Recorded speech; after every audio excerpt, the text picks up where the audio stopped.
Hi there, everybody. Welcome to Always Stampin' Videos. I am Kelly Jean Gettelfinger, and I'm glad you're here today. Thank you so much for watching this video and for subscribing to my channel. Today I'm going to show you how to create this super cute little 6x6 journal from just one sheet of designer series paper. You can use cardstock or decorative paper, whatever you like. I find that the thicker papers are better for this because you're using the 12x12 sheet as the cover of your journal. So if you see anything that you like here, you can get it from Stampin' Up, and my online store is Always Stampin' with Kelly. .stampinup.net, so screenshot now, and if you use September's hostess code, I will send you a special little thank you in the mail because I always appreciate when people choose me as their demonstrators. So let's get started. You will need one sheet of 12x12 designer series paper, and let's see here. I like to use my bone folder. Some adhesive. I recommend about 25 to 30 inches of ribbon and several sheets of just computer paper, typing paper. I personally like to use the premium kind because I journal. I like to write on some, smooth, nice paper. So. And then you'll also need a 12x12 paper trimmer and some paper snips. Let's see what else. I think that's it. We'll get started. The first thing you're going to do, super easy, is you're just going to fold your decorative paper in half. Listen, I personally love making these little journals when there is a pattern on the paper that has to go a particular direction. So in other words, these little houses wouldn't look right if the journal looked like this. And it certainly wouldn't look right if the houses were upside down. So I like to do this this little journal with a design that goes a certain direction, because you'll see once you make the pockets, then you can see both sides of the pattern paper, and it just adds for flavor to your little journal, and I think it's really cute. So the first thing you're going to do is fold this in half so that that patterned side that is needing to go in a certain direction is on the inside going like horizontal to the fold, okay? Is that right? Horizontal, yes, to the fold. And then what you're gonna do is open it back up and fold it in half the other way.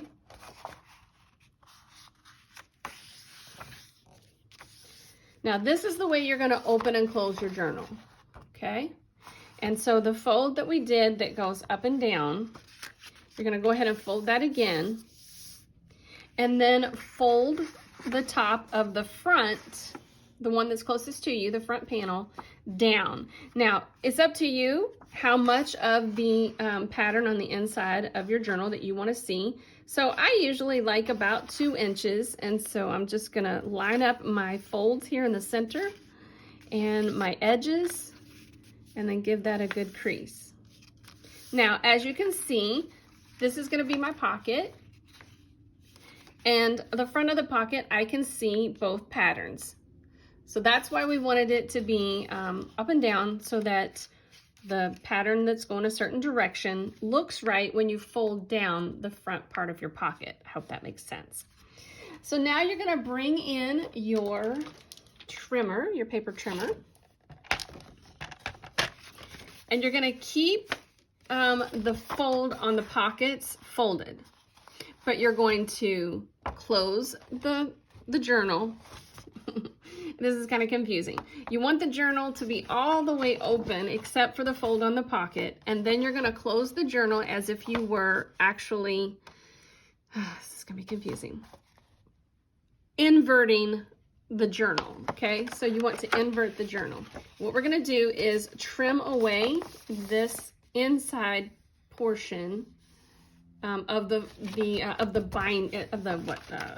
binding, I guess. So here's where your journals. This is what your journal is going to look like when you're finished. Okay. And so we want to open it all the way up, except for the fold on the pocket, and then close it inverted. Okay. And then we're just going to trim from the very center point of all folds and trim away from that so that we're trimming off a sliver of the pockets, both pockets. I hope that makes sense. So I like to put mine in my my trimmer so that, like I said, that point right there is going to be in the track of my blade, and a sliver of the rest of the pocket. See that? Just a sliver. And you're going to trim that away.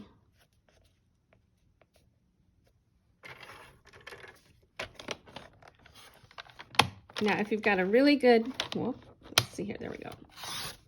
If you've got a really good blade, a really sharp blade, you should be able to get through all of those layers. And then once that opens back up, you've got this. So that helps to cut down on some of the bulk of your journal, okay? So there's that. And then we will add our adhesive to the edges of our pockets. And I like to just line mine with, you know, your favorite adhesive.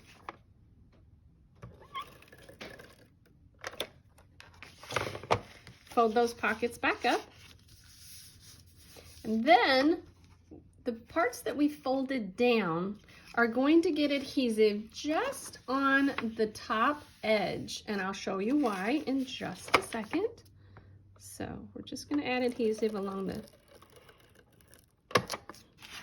top of those panels on the back side. And then those are going to get folded down, so that now we have openings here that if we wanted to, we could add little tickets, little journaling cards, all kinds of little fun things. A bookmark might slide in there nicely. So both ends are open, so it's easy to, you know, pull out anything that might get, you know, stuck in there.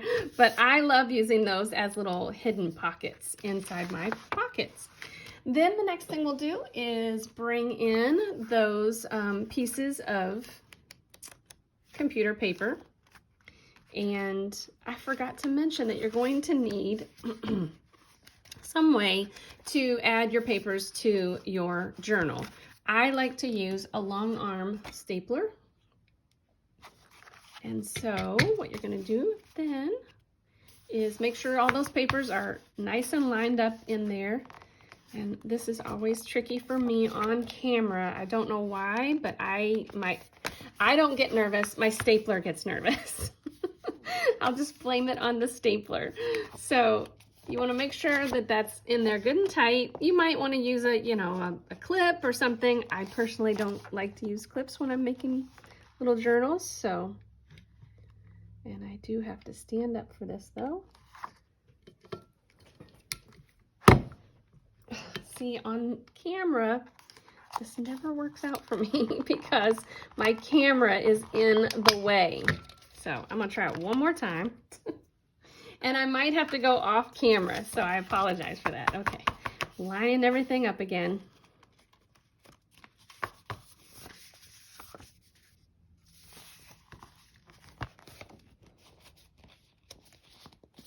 Here we go. And I am going to scoot it just a little bit out of the way so that I can see where I'm going.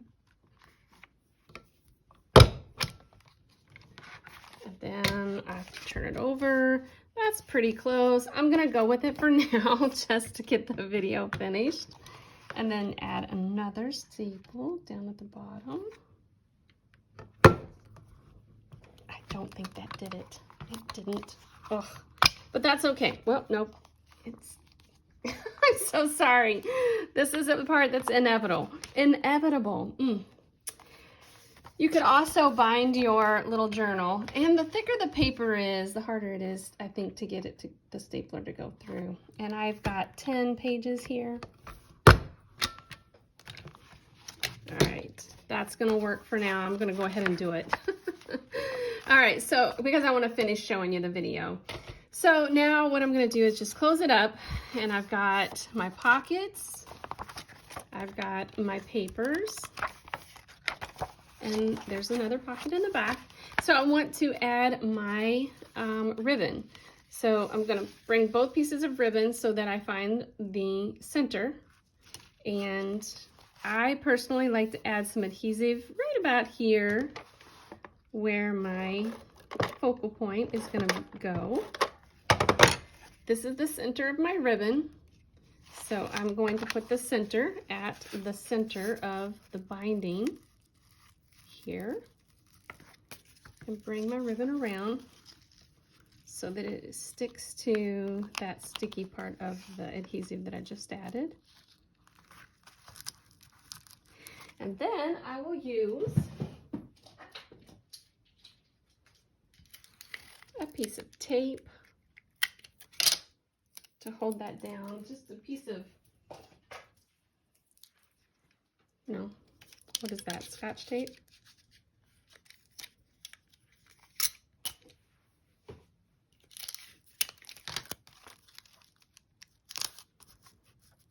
Because I'm going to come in with a cute little decorated piece, and I'll show you the original one that I made in just a minute. I'll put that down and then tie up my ribbon. And it makes the cutest little journal. I can write in my journal, I can do art in my journal, I can, you know, use it for whatever I like.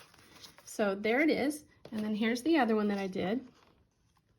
I just love this little girl, again, by Stampin' Up. If you have any questions about item numbers, you can just leave those in the comments, and I'll be glad to get those to you. But you can visit my online store and take a look at the catalog. Here is the inside of this journal. And again, I've got the pockets. I've got the little hidden pockets that are right there. And this one doesn't have as many pages in it, so. All right, well, I hope you like this video. Give me a like if you do, and subscribe to my channel. Thanks again for visiting. I hope everybody has a creative day.